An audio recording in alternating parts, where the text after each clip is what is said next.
کیا ہے اس کو انگوٹھی دے دی۔ پھر لکھتے ہیں تو جب تک کسی انسان کو اہمیت کا نہیں پتہ ہوتا تو وہ چیز کو گوا دیا کرتا ہے، اور پھر جب اہمیت کا پتہ چل جاتا ہے اس وقت تک انسان کا وقت نکل جایا کرتا ہے۔ چنانچہ حکایتوں میں آتا ہے کہ ہارون رشید بڑا نیک انسان گزرا ہے، اپنے وقت کا بادشاہ تھا، اور ساتھ میں اس کی بیوی زبیدہ خاتون بھی کوئی عام عورت نہیں تھی بلکہ نیک اور پارسا عورت تھی۔ اس کے بارے میں آتا ہے کہ اس نے اپنے محل کے اندر 1000 خادمائیں رکھی تھی، اور ہر خادمہ کیسی تھی کہ حافظ قرآن تھی، قاریہ تھی، اور اس نے ڈیوٹی لگا رکھی تھی خادماؤں کی کہ 2 گھنٹے آپ کو قرآن کریم کی تلاوت کرنا ہے، اس کے بعد دوسری لڑکیوں کی۔ تو گویا کہ 24 گھنٹے اس کے محل کے اندر قرآن کریم کی تلاوت کی آوازیں گونجا کرتی تھی۔ اس قدر نیک عورت ہارون رشید کی بیوی تھی۔ اور آج کل کا ہم ماحول دیکھیں جو بادشاہ وقت بنا ہوا ہے، ان کے گھروں کے اندر کیا ماحول ہے، تو اللہ حفاظت فرمائے۔ تو پہلے بادشاہوں کی بیوی ابھی اس قدر نیک اور پارسا ہوا کرتی تھی۔ الغرض ایک مرتبہ ہارون رشید اپنی بیوی کے ساتھ دریا کے کنارے ٹہل رہا تھا کہ وہاں ایک شخص جو بہلول کے نام سے تھا، ہارون رشید اس کا بڑا ادب کیا کرتے تھے، اس لیے کہ بہلول دانا ایک مجذوب اور صاحب حال شخص تھے، عجیب و غریب باتیں کیا کرتے تھے۔ ہارون رشید بھی ان سے مذاق کر لیا کرتے تھے۔ تو دیکھا کہ بہلول دریا کے کنارے پر کچھ کر رہا ہے۔ ہارون رشید گئے، سلام کیا، اس نے سلام کا جواب دیا۔ تو ہارون رشید نے معلوم کیا کہ بہلول یہ کیا کر رہے ہو؟ کہنے لگا کہ ریت کے گھر بنا رہا ہوں۔ معلوم کیا ہارون رشید نے کہ کس لیے بنا رہے ہیں، کہ جو بھی شخص اس گھر کو خرید لے گا میں دعا کروں گا اللہ رب العزت جنت میں اس کو گھر عطا فرمائے۔ ہارون رشید نے معلوم کر لیا کہ یہ کتنے کا گھر ہے؟ تو بہلول نے کہا کہ 1 دینار کا گھر ہے۔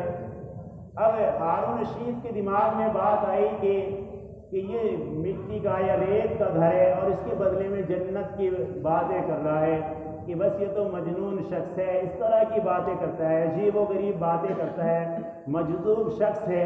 تو یہ کہ اگر ہارون رشید نے اس کی بات پر غور نہیں کیا اور آگے چلے گئے، پیچھے سے بیوی ساتھ تھی وہ آ رہی تھی، اس نے بھی معلوم کیا سلام دعا کرنے کے بعد کہ بہلول کیا کر رہے ہو؟ کہ گھر بنا رہا ہوں، کہ اس کا کیا کرو گے؟ کہ جو بھی شخص اس کو خرید لے گا اس کے لیے دعا کروں اللہ رب العزت جنت کے اندر اسے محل عطا کرے، اس کو مکان عطا فرمائے۔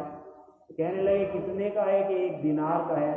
اب زبیدہ خاتون نے یقین کر لیا اس بات پر اور 1 دینار دے دیا اور چلی گئی، اور کہنے لگے کہ چلی گئی کہ میرے لیے دعا کر دینا۔ رات کو جب ہارون رشید گھر آیا اور رات کو جب سویا تو خواب میں دیکھتا ہے کہ جنت کے اندر سیر کر رہا ہے۔ اللہ رب العزت نے جنت کا منظر دکھائے، وہاں کے باغات کو دکھایا اور وہاں کے بنے ہوئے محلات کو، محل کو دکھایا، اور پھر بعد میں ایک یاقوت سے بنا ہوا، سرخ یاقوت سے بنے ہوئے گھر پر نظر گئی ہارون رشید، تو ان کی بیوی کا نام لکھا ہوا تھا وہاں پر۔ اب انہوں نے سوچا کہ میری بیوی کا نام ہے، چلو میں اندر دیکھ لیتا ہوں۔ جیسے ہی اسے گیٹ پر آئے اور جانے کی کوشش کی تو وہاں جو دربان کھڑا ہوا تھا روکنے لگا کہ آپ کو اجازت نہیں اس گھر میں۔ کہنے لگا میری بیوی کا مکان ہے، مجھے کیوں اجازت نہیں مل رہی؟ کہ اس نے کہا کہ یہاں کا دستور، یہاں کا قانون الگ ہے، یہاں جس کا نام لکھا ہوا ہے مکان کے اوپر، محل کے اوپر، صرف اسی کی انٹری ہے، اس کے علاوہ اور کسی کو اجازت نہیں ہے اندر جانے کی۔ اور ہارون رشید اسی کشمکش میں تھا کہ آنکھ کھل گئی، اور آنکھ کھل کر بس اسی فکر میں اور اس کے دماغ میں بات آتی رہی کہ شاید وہ بہلول کا مکان اس نے، میری بیوی نے خرید لیا تھا، اور کل کو میں بھی جاؤں گا اور جانے کے بعد اگر بہلول وہاں پر ملتا ہے تو میں بھی خرید لوں گا۔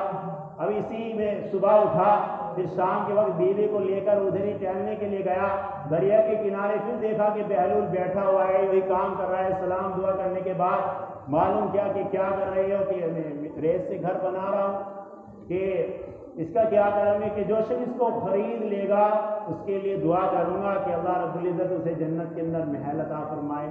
تو پھر قیمت معلوم کی ہارون رشید نے کہ اس کی کیا قیمت ہے، تو اس کے بعد بہلول کیا کہتے ہیں کہ اس کی قیمت ہے ساری دنیا کی بادشاہت۔ اب بادشاہ ہارون رشید حیران ہو گیا کہ کل تو 1 دینار پر مل رہی تھی، آج تو نے اتنی بڑی قیمت دے دی کہ میں نہیں دے سکتا، کہ ساری دنیا کا بادشاہ، ساری دنیا کی حکومت کی قیمت اس کی لگا دی ہے، تو یہ کیا بات ہے؟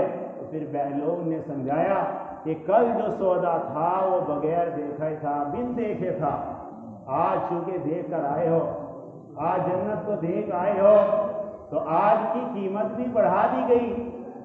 تو آگے لکھتے ہیں چنانچہ آج ہماری مثال یہی ہے کہ آج ہم اللہ اور اس کے رسول کی باتوں پر ایمان لے آئے، کیونکہ ہم نے جنت نہیں دیکھی ہے، اللہ اور اس کے رسول کو نہیں دیکھا ہے، تو بس ہمیں ان کے بتائے ہوئے احکام پر کیا ہے، عمل کرنا ہے، اللہ اور اس کے رسول کو مان لینا ہے۔ تو جنت بڑی سستی چیز ہے، لیکن اگر جب موت کا فرشتہ آ جائے گا سامنے، انسان ساری چیزیں دینا چاہے گا اور جو بھی قیمت اس کے پاس ہے اس کو صدقہ کرنا چاہے گا، تو اس کا اعتبار نہیں کیا گیا، چونکہ اب فی الحال فرشتے کو دیکھ رہا ہے، موت کا فرشتہ روح قبض کرنے کے لیے کھڑا ہے، تو اب کچھ بھی دینا چاہے گا وہ قابل قبول نہیں ہے۔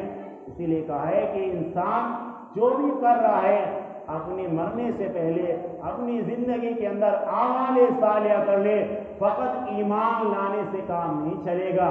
ایمان لایا کہ اسلام کے اندر داخل ہو گیا، لیکن ساتھ میں اس کے ساتھ اعمال صالحہ کرنے پڑیں گے، یعنی کہ فقط زبان سے ایمان لے آیا، کلمہ پڑھ لیا کہ بس کافی ہو گیا، نہیں، اقرار باللسان کے ساتھ تصدیق بالقلب بھی ضروری ہے کہ اس کے قلب بھی اس بات کی تصدیق کرتا ہو کہ میں اللہ اور اس کے رسول کو مانتا ہوں۔